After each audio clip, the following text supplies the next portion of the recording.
हर हर महादेव, हर हर महादेव। आए सबसे पहले अपने शिव गुरु के चरणों की प्रणाम, मैया भवानी की चरणों की प्रणाम, स्वर्गीय हरिंदर भैया के चरणों की प्रणाम, स्वर्गीय शक्ति स्वरूपा नीलम दीदी की चरणों की प्रणाम, कथा सुनने वाला समस्त गुरु भाई बहन के चरणों की प्रणाम। मेरा प्रणाम स्वीकार हो, हे महादेव जी मेरा प्रणाम स्वीकार हो। ताई गुरु भाई बहन रउआ सभे के बीच में बहुत सुंदर एगो कथा से सेवा बा। देखी ई कथा बा कि एगो युग में एगो लड़की के एगो सांप से शादी हुई रहे। ताई कथा के माध्यम से सुनल जा कि आखिर कौना वजह से लड़की के शादी सांप से भई रहे, कैसे भई रहे। आ देखी दीदी ये कथा के सुनत जाए के बा, आ कमेंट में हर हर महादेव लिखत जाए के बा। काहे कि हर हर महादेव लिखला से मन के शुद्धि होला, मन के शुद्धि होला, मन निर्मल पवित्र हो जाला। आ ये कथा के सुन के एगो लाइक भी करे के बा। काहे कि लाइक कैला से समझी कि शिव गुरु के दरबार में हाजिरी लगा रहल बनी। एगो लाइक के माध्यम से शिव गुरु के नजर में अपन प्रमाण के साबित कर रहल बनी। तो देखी लाइक करे के बा, अपन हाजिरी लगावे के बा, आए कथा के शेयर भी करे के बा। देखिए गुरु बहना शेयर कैला से यदि रउआ शेयर करतनी आ 10 से आदमी रउआ माध्यम से कथा सुन रहल बा तो समझी कि कथा के स्वयं रउआ सुना रहल बनी। आ रउआ वजह से यदि 10 से आदमी सुनता, कुछ अच्छा शब्द सुन रहल बा, कथा सत्संग सुन रहल बा, तो ओकर फायदा रउआ होई, ओकर लाभ रउआ मिली। काहे कि 10 जगह रउआ अच्छा न्यूज दिले बनी, अच्छा मैसेज दिले बनी, अच्छा कुछ सुनौले बनी। तो चली शेयर करत रहे के बा। आई कथा के आई सुनल जाऊं। देखी गुरु भाई बहन एगो जुग के बात हो कि एगो नगर में एगो राजा रहले, राजा रानी रहे लो। राजा बहुत प्रतापी और दानी रहले, अपना देश के प्रजा के एकदम पूरा ध्यान रखस, एकदम खुशहाल रखले रहले। बहुत सुंदर राज्य रहे। लेकिन दुख के बात ही रहे कि राजा निसंतान रहले, राजा निसंतान रहले, राजा के कोनो संतान न रहे। ओ के वजह से राजा बहुत दुखित रहस। राजा रानी दोनों जने टेंशन में रहे लो। आ देखी वो देश के प्रजा ऐसा दुष्ट रहे कि उतना सुख देला पर, उतना खुश रखला पर राजा के लोग निसंतानी कहे। राजा के साथ बहुत गलत विचार रहे हो देश के प्रजा के, लेकिन फिर भी राजा अपना प्रजा के बहुत खुश रखत रहले। अब देखिए दीदी बहुत दिन बहुत समय बीत चुका रहे। संतान के उम्मीद जौन बा खत्म हो गई रहे, मन से आस टूट गई रहे, विश्वास खत्म हो गई रहे। राजा रानी के बहुत दुख रहे, मन में बहुत पचोट रहे, बहुत दुख से जियत रहे लोग। अब देखें ऐसा ही एक दिन के बात है कि राजा साहब शिकार पर निकल रहे। जब शिकार पर निकल रहे तो कुछ लोग जब देखलस तो देख के कहता, अपन मुंह फेरे लागल। अब मुंह फेरे लागल, कहता कि आज के यात्रा बिगड़ गई, आज के यात्रा बिगड़ गई। ना जाने निसंतनिया कहाँ से आके सामने पड़ गई, कहाँ से आके ही सामने पड़ जाला। निसंतान के बाँझ के मुंह देख ले निशान, आज हमने के दिन भर के यात्रा बिगड़ गई। अब देखिए गुरु बहिना एगो राजा के लोग नहीं छोड़त तो केकरा के छोड़ी। एगो राजा के लोग जब नहीं बक्सत तो केकरा के केहू कुछ समझी। अब राजा पूरा एकदम भीतर से टूट गए, टूट के वहाँ से उनकर मन जौन बा एकदम सकनाचूर हो गई। अब वहाँ से वो वापस लौट के आ गई है। जब वापस लौट के आ गई तार के थहरा के गिर के अब बैठ गई। जब रानी देखली तो रानी जाके पूछा तारी कि राजा साहेब रउआ शिकार पर निकल रही हो तो रउआ वापस काहे आ गई, का भइल हो, रउआ काहे इतना उदास लगतनी, रउआ मन के बेचैनी काहे बा। राजा कहले कि कुछ ना, थोड़ा मिजाज गड़बड़ लगता, कुछ ठीक नहीं के बुझात, वही से हम वापस लौट गई हो। पहली रानी कि कैसे का बुझाता रउआ, मन में कैसन लागता। कहले कि कुछ ना, कोनो बात नहीं के, थोड़ा देर में ठीक हो जाई, सब ठीक हो जाई। कहली कि ना कोनो बात जरूर बा। काहे कि जब रउआ शिकार पर निकल जाने तो रउआ आज तक वापस लौट के नहीं आई। आज कौन ऐसन बात बा कि रउआ वापस आइल बनी और रउआ इतना उदास और चिंतित लाग रहल बनी। राजा कहले कि का कही। रानी एकदम जिद करके बैठ गई कि ना, जौन कुछ भी होकर रउआ कहीं, रउआ हमरा से ना कहन तो रउआ कहन केकरा से। कहले राजा कि का कहीं परम तो बात। भगवान राजा तो हमरा के बना देले, लेकिन हमरा के आत्मा के सुख ना देले। एगो संतान के बिना कौन जरूरी रहे उनका ये राजगद्दी पर बैठौला के, ये राज सिंहासन के सुख देला के। काश एगो भिखारी बनौले रहते, लेकिन एगो संतान देले रहते, बेटा चाहे बेटी। ताज लोग हमरा के बाँझ ना कहित, निसंतान ना कहित। राजा होते हुए भी लोग हमार मुंह नहीं देखत, मुंह देखे के नहीं कहत। तो जियल धिकार बा, ये राजगद्दी के राज धिकार बा हमरा खातिर। आज हम जब निकल रही ह तो हमरा के देख के लोग मुंह फेरलक, कहता कि निसंतानिया के ऊपर नजर पड़ गई। आज सब दिन भर के जतरा बिगड़ गई। जौन प्रजा हमरा वजह से जी रहल बा, आज वो एगो संतान के बिना हमरा के कहता कि हमार जतरा बिगड़ गई। अब देखिए दीदी, अब रानी के भी बहुत सदमा लगल, लेकिन फिर भी रानी हिम्मत रख के देखी राजा के मान सम्मान खातिर, राजा के इज्जत प्रतिष्ठा रखे खातिर रानी झूठ बोलत रही। काहे कि एगो पतिव्रता नारी अपना पति के हर हाल में खुश देखे के चाहेला। उ चाहेला कि हमरा पति के केहू अवहेलना मत करो, केहू अपमान मत करो। भरल सभा में हमरा पति के पगड़ी जौन बा एकदम ऊंचा रहो। एगो पतिव्रता नारी के कर्तव्य है कभी भी अपना पति के कहीं डाउन, कहीं हीन ना होके देवेला। अब रानी कहत रही कि के कहला करुआ के कि हमनी के निसंतान बानी, बाँझ बानी, हम तो गर्भवती बानी। कहत रही रानी कि हम तो गर्भवती बानी। राजा कहत रहे का तू गर्भवती बाड़ू? कहली रानी कि हाँ हम गर्भवती बानी। कहले कि कितना दिन से? कहली कि है 2 महीना से। कहले राजा कि तू बतौले कहे ना रहलू हो? कहली रानी कि ए राजा साहेब कैसे बताई, अभी तक 2 महीना भइल बा। ई मन में विश्वास ना होत रह कि हम कहीं कि ना कहीं। काहे कि खुशी बहुत दिन पर आयल बा, वही से हम सोचत रहनी हो कि 6 महीना के बाद रउआ के बताएं। लेकिन आज राउर स्थिति देख के हमरा बतावे के पड़ गई। जाए रउआ पूरा नगर में कह दी कि हम अब बाप बनने वाला बानी, हमरा भी संतान होखे वाला बा।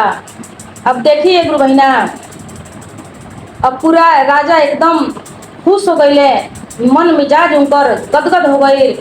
पूरा अपना नगर में शोर मचा देले कि हमार रानी गर्भवती बाड़ी, हमरा संतान होखे वाला बा। अब देखिए गुरु बहिना, अब रानी झूठ तो बोल दिली, लेकिन झूठ बोलली अपना पति के मर्यादा खातिर, उनका इज्जत प्रतिष्ठा खातिर झूठ बोल के भगवान से विनती करे लगली। कहली कि हे भगवान, अब रउए लाज बचाए, हम तो झूठ बोल देनी। आ यदि ये बात सही निकल गई कि हम गर्भवती नहीं थी, हम माँ बने वाला नहीं थी, तो हमार पति हमरा के का करी हैं और वो बेरा उनका ऊपर का भी थी। काहे कि ये दीदी कहल जाला कि नइखे तो एक दुख, नइखे तो एक दुख बा, लेकिन कहल जाला कि जब सुन ली कि हमरा संतान होखे वाला बा, चाहे वो संतान गर्भ में मर जाए चाहे होके मर जाए, तो 2 गो दुख, 2 गो ना बल्कि 100 गो दुख हो जाला। वो बेरा संभरलो से आदमी ना संभाला। तो देखी अब रानी सब सोचतारी आ भगवान के सौंपतारी। कहतारी कि हे महादेव जी, अब रउए हाथ में बा हमार लाज बचावे के। अब ए गुरु बहिना, अब रानी के ऊपर हाली मोहाली बहुत सुख सुविधा होखे लगल। अब रानी नाटक करे लगली। नाटक करत करत 9 महीना दिन बितौली। 9 महीना दिन बिता के एकदम पूरा रेस्ट में रहत रही। कहली राजा से कि हमरा रेस्ट में रहे के बा, ज़्यादा लोग के नज़र उनका पर ना पड़े, और वैसन हाव भाव कह के बना के रहे लगली। अब देखी 9 महीना जब बीतल तो 9 महीना के बाद कहली राजा से कि ए राजा साहेब, रउआ डगरिन के बोलवा दी दासी से कह के। काहे कि हमरा लागत है कि अब बच्चा होके के टाइम हो गई बा, हमरा पेट में बहुत दर्द हो गई बा। अब राजा साहेब डगरिन के बोलवले।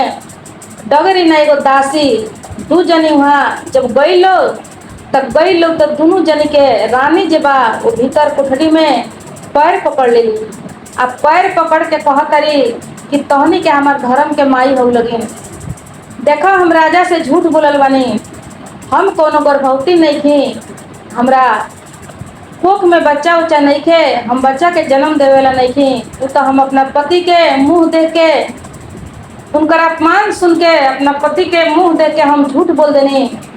आ देखो आज 9 महीना बीतल बा तब बच्चा के जन्म देवे के हम नाटक कैले बानी। अब हमार लाज तहनिए के हाथ में बा, तहनी के हमार धर्म के माई बड़ू, तहनी के यदि हमार साथ देता रू तो हम बच जाए, ना तो राजा का कहिए हमरा के, आ देश के प्रजा का कही, हमनी के कोनो लायक नहीं थी। आज ये धरती पर हमरा खातिर देवी देवता भगवान माई बाप तहनिए दोनों जनी बाड़ू। अब देखिए गुरु बहिना, अब दोनों जनी के दिल में दया आ गई। रानी झरझर रोतारी, रानी होके एगो दासी के एगो डगरिन के पैर पकड़ ले बड़ी। समय का ना करावे, कब केकरा के का समय करा दी केहू नहीं के जानते गुरु बहिना। अब दोनों जनी के दिल जौन बा पिघल गई, बहुत दया आई। कहलक लोग ये रानी तू चिंता मत ल, तू टेंशन मत ल, हमनी के तोहर साथ देवे खातिर तैयार बानी सन। तू जे न कहबू वही में हमनी के करम सन। हमनी के कह देम सकी तोहरा बच्चा भइल बा, बेटा भइल बा, आ हर क्षण में हर पल में तोहरा हमनी के साथ देवे खातिर तैयारी बानी सन। कहली रानी कि कहियो तहनी के पोल मत खोलिया लगे, आ तहनी के जौन चीज चाहे तौन चीज हम दे, कहियो कुछ के कमी ना होई।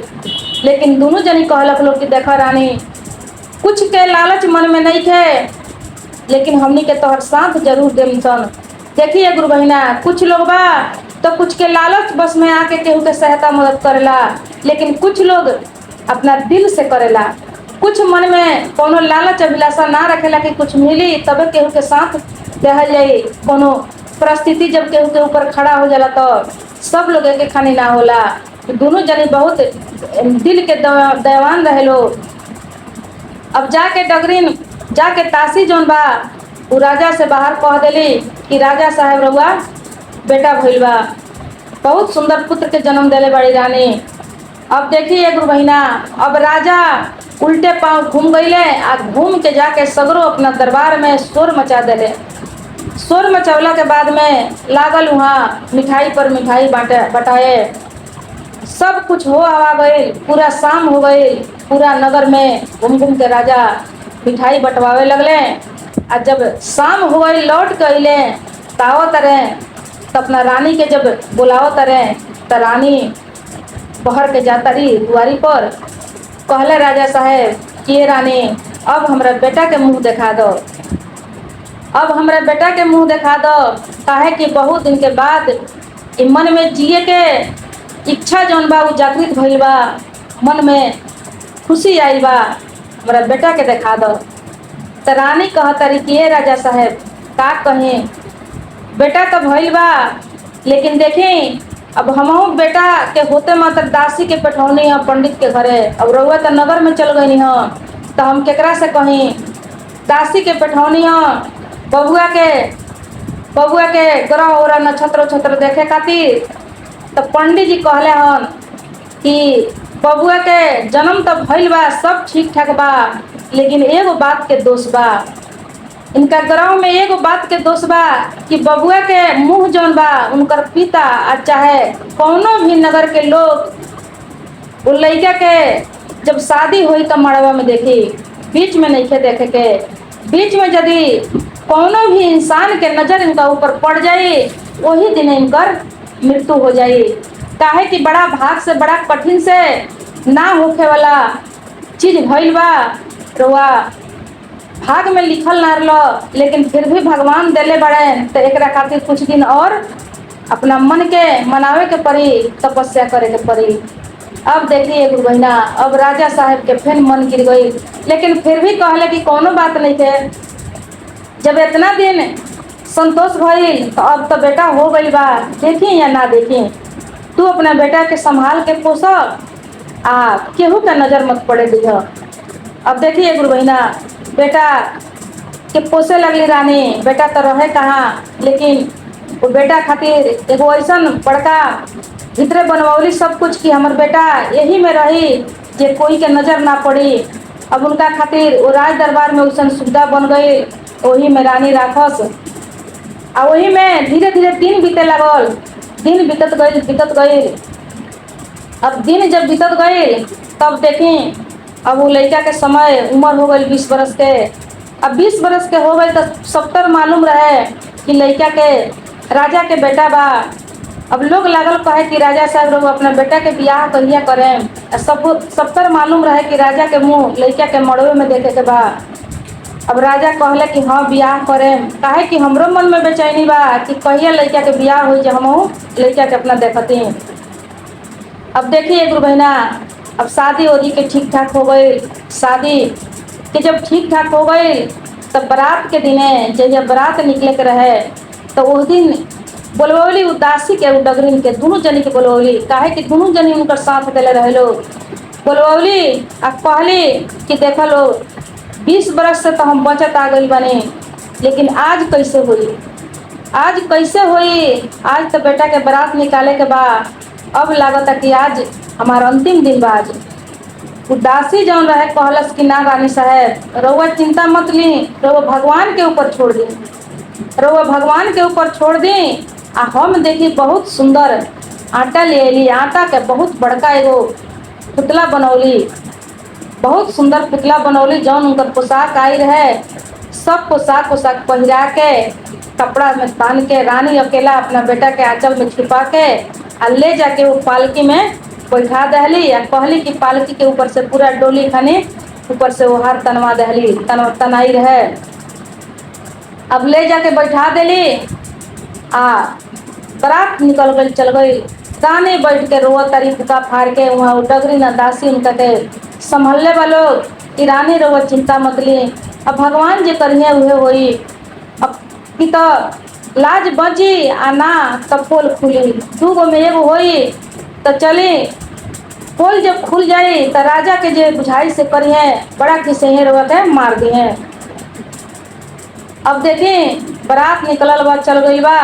जब गई बा कुछ दूर तो कुछ दूर जब गई बा तो एगो जंगल भेटाइल बा। तो वही जंगल तर बहुत सुंदर एगो पेड़ रहे। अभी कहाँ जौन रहे लोग खाक कर रहे लोग, ये लोग के थकावट लगा रहे तो ये लोग कहते लोग बैठ के थोड़ा देर हमने के आराम कर ले जाओ। अब बैठ के वहाँ जब वो आराम करे लगे लोग तो लोग के नींद आ गई। नींद जब आ गई तो वही जंगल में वो इच्छाधारी नाग आ नागिन रहत रहे लोग। नागिन जब देखली डोली तब कहत रही अपना नाग से कि ये नाग देखा ना लागत कि बहुत सुंदर केहू के बारात जा रहल बा, बहुत सजावट भइल बा डोली में, तनी हम देख के आओ तनी। अब नागिन चलल बड़ी देखे। जब देखो तारी नागिन थोड़ा सा कपड़ा हटा के तो मैं तो दूल्हा है नहीं के, वहाँ तो पुतला बनावल बा, पुतला बना के सब टोपी माला कोट पहिरावल बा।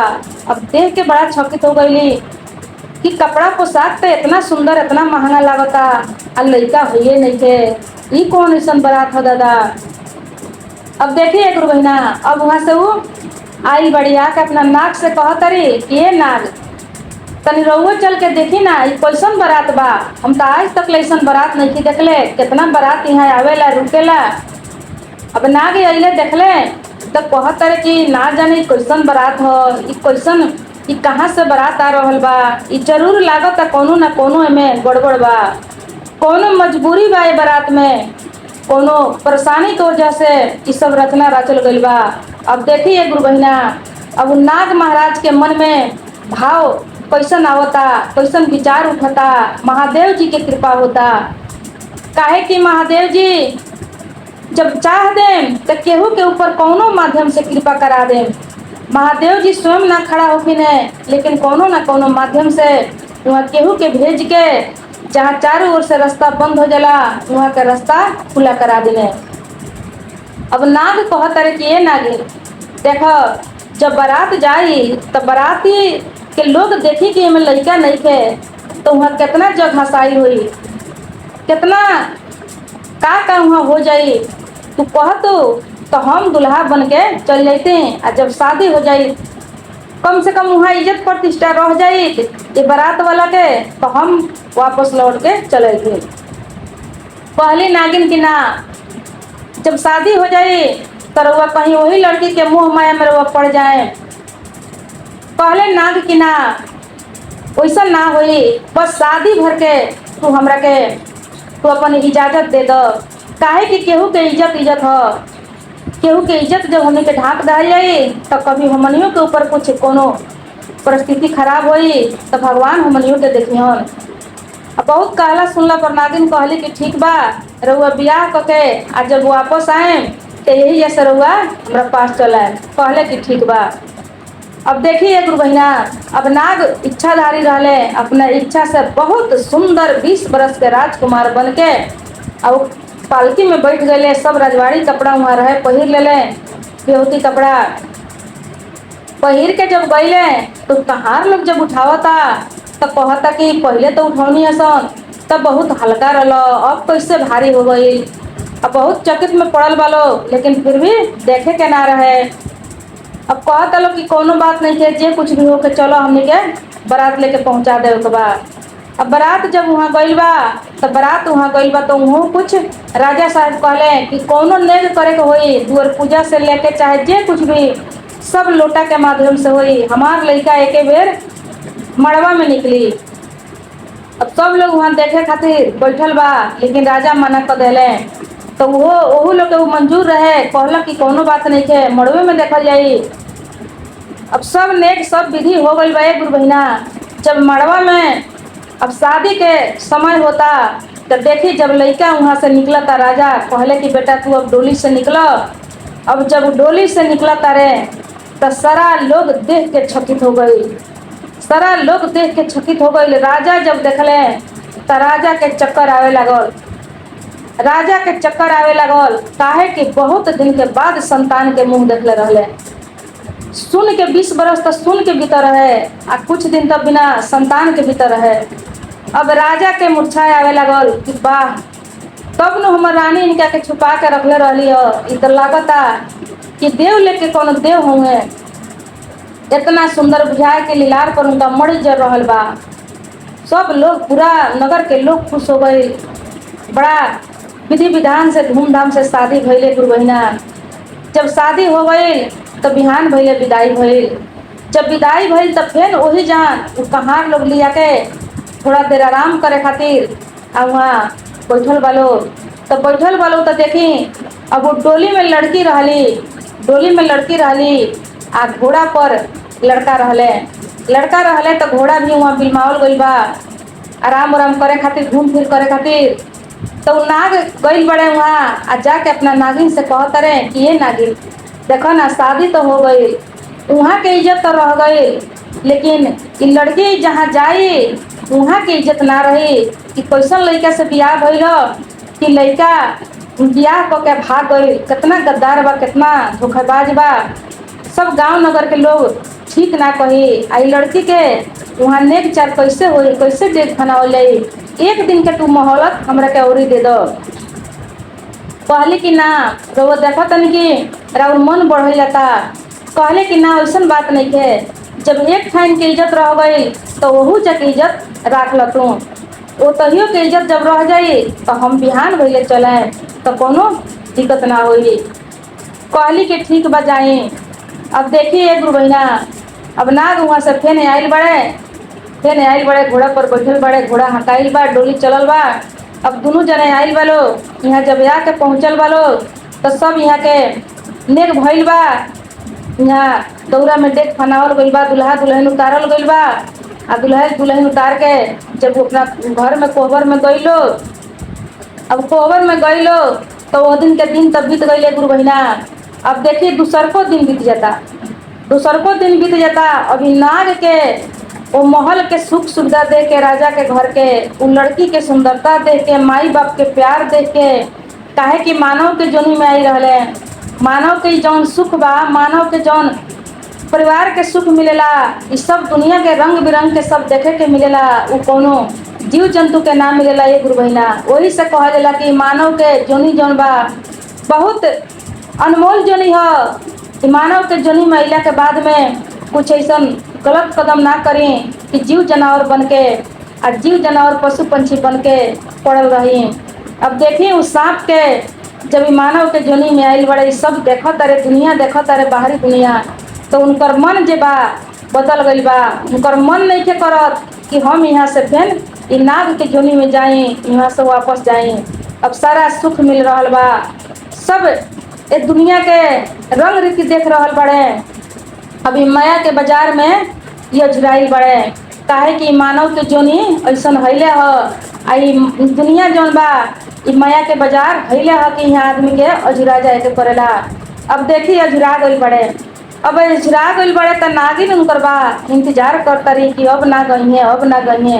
अब कई दिन बीत गई है गुरु बहिना, कई दिन जब बीत गइल बा त नागिन बहुत नाराज हो गई। कहली कि आज चलो तनी, आ चल के की तो वो लड़की के आ ना तो वो नाग के दोनों जने में केहू के दस के मुआएम आ चाहे दोनों जने के मुआ दे। नाग ही हमरा से कह के गई कि एक दिन खातिर जाता नहीं। आ कई दिन बीत गई, आज 10 दिन बीत गई, जाके वो लड़की के माया मोह में पड़ गई। अब देखिए गुरु बहिना, अब नागिन आई बड़ी, नागिन आई बड़ी तब गई बड़ी वो लोग के रूम में, जौना घर में वो लोग रहे लोग गई बड़ी, वो लोग के सुतल देखले बड़ी। सुतल वालों तो वो लोग पर नजर जब पड़ल बा तब देखला के बाद में इन नागिन के मन में दया आ गई। जब तक ना देखले रहली वो लड़की के तब तक तो इनका मन में बड़ा क्रोध रहे लगी, लेकिन जब देखली लड़की के मासूम के चेहरा सुंदरता तो इनका दिल में दया आ गई। कहतरी का करी हम कैसे का करी, यदि नाग के डसतनी तो ये लड़की विधवा हो जाई, आई कैसे जी। हम तो जीव जनावर बानी तो केहू तरह के जंगल में रह सकतनी, लेकिन एक तो पूरा जीवन पड़ल बा। अभी कुछो दिन के ये सुख नहीं के देखले, आ ना जान कि कैसे एकर बियाह होत रहलो वो आटा के पुतला से, कैसे एकर भाग करम बा। हम का करी, हम ना करी। ये लड़की के डसतनी तो ये लड़की में भला कौन दोष बा, एकार कौन दोष बा। ई तो हमरा पति के नहीं ले आई, ई तो नहीं कहले कि तू चलो हमरा से बियाह करो, तब बिना दोष के एकरा के हमरा दसही के ना होई, मारही के ना होई। अब पति के मुआवतनी तो ये लड़की विधवा हो जाई, आज से कैसे रही, केकरा सहारे रही। देखिए गुरु बहिना, एगो नाग के प्रजाति होते हुए भी विषधर प्राणी होते हुए भी कैसन सोच बा, कितना दिल में दया बा, मन में दया कैसे नहीं आवता कि बिना दोष के सोचत तारी कि बिना दोष के मारल पाप हो, बिना गलती के केहू के मारल पाप हो। काहे कि वो लड़की में कोनो गलती नहीं थे, उनका कहनाम रहे कि लड़की में कोनो गलती नहीं थे। और यदि नाग के मार देता नहीं खीस में तो लड़की के जीवन बेकार हो जाई। कितना अच्छा सोच रहे, जौन हमने के इंसान नहीं किसन सोच सकत, हमने के इंसान के मन में जौन सोच विचार नहीं आ सकत, वो एगो सांप के, एगो विषधर नाग प्रजाति के मन में वैसन सोच वैसन विचार आवता। अब सब सोच समझ के कहली कि हे महादेव जी, हम ये दोनों के जोड़ी बिछाड़े ना, हम एक दोनों खातिर त्याग करतनी। रउआ ये दोनों के जोड़ी बनौले रखें, ये दोनों के जोड़ी रउआ सही सलामत रखें। कह के और नागिन अपन प्राण वही जा अपन फन पटक के अपना पति के चरण छू लेली, अपन फन पटक के वही जा अपन प्राण त्याग देली, वही जा अपन प्राण त्याग देली। जब सवेरा भइल उठल लो तो जब ई नाग देखले तो ई तो चिन्ह गईले तो कहत रहे कि ई तो हमर नागिन है, ई हमर नागिन हार पाँच के आके आ देखो ई हमरा चलते कितना त्याग कैले बड़ी कि अपन प्राण के त्याग देली। घर भर के लोग तो देखल तो कहल कि सांप कहीं से आके मर गई बा, लेकिन वो नाग कहले कि ठीक बा सांप हो तो का हो, लेकिन घर में जब आके प्राण के त्याग कैले बा तो हमने के फर्ज बा कि एक दाह संस्कार अच्छा से करे के। काहे कि केहू के नुकसान नहीं के पहुँचौले, केहू के कटले नहीं के, डसले नहीं के, एकरा से कुछ कोनो हानि नहीं के भइल। सबके समझा बुझा के राजा रानी भी उनकर बात मानल। काहे कि बेटा के सुख मिल रहे, बेटा के कहियो ना देखले रहे लो, लेकिन बेटा मिल रहे तो वो लोग बेटा के बात मानल। बहुत सुंदर से जौन सब विधि विधान से दाह संस्कार होला, वैसे नाग ले जाके वो नागिन के दाह संस्कार कैले, ओकर क्रियाक्रम सब कैले। कहले कि सब कुछ कर दहा जाओ, काहे कि हमनी के घर में हो सकता कि कोनो जमाना के हमनी के घर के ही हुई हैं, ये शादी के समय में ही आइल बड़ी, तो इनकर हमनी के दाह संस्कार से लेके अंतिम क्रियाक्रम सब कर दहा जाओ। सब उनकर माई बाप बात मानल लोग, सब कुछ नागिन के भइल। बहुत बड़ भारी नागिन, एगो नागिन होते हुए भी वैसन त्याग कैले रहली। तो देखिए गुरु बहिना, वो रानी के सबसे पहले देखिए ये कथा में समझे वाला ये बात बा कि वो रानी के लाज जौन बा, महादेव जी कैसे वो लाज उनकर रखनी, काहे कि सब रास्ता उनकर बंद रहे। और जब झूठ बोलली, एकदम अपना पति के मान प्रतिष्ठा खातिर झूठ बोल रहली, उनका से तुरंत ओकरा झूठ बोला गई। दोसर कोनो ऑप्शन ना रहे, दोसर कोनो उपाय ना रहे, वो के वजह से झूठ बोल देली। अब झूठ बोले के तब बोल देली, लेकिन वो झूठ संभलाई कैसे, तो महादेव जी के चरण में ले जाके बात के डाल देली। महादेव जी के चरण में जब डाल देली, तब महादेव जी उनकर लाज बचौनी। महादेव जी चाहन तो का ना कदम दीदी, महादेव जी के हाथ में सब कुछ बा। तो देखें, हमने के महादेव जी पर पूरा विश्वास करे के बा, सब कुछ उन्हीं से कहे के बा अपन सुख दुख। आ देखें, हम गुरु जी से प्रार्थना करें कि जैसे वो रानी के लाज बचौने, वैसा ही है गुरु जी सब गुरु भाई बहन के लाज बचाएं, दुख के समय में आके खड़ा हो जाएं। भले धन दौलत मत दें, लेकिन हर परेशानी में परिस्थिति में रहुआ खड़ा रहें। जैसे वो रानी के दिन निकलल, वो रानी के जीवन बदल गई, वैसे ही सबके रहुआ अपन कृपा आशीर्वाद देते रहें। चलिए कथा गई वन में, सोचिए अपना मन में, हर हर महादेव, हर हर महादेव।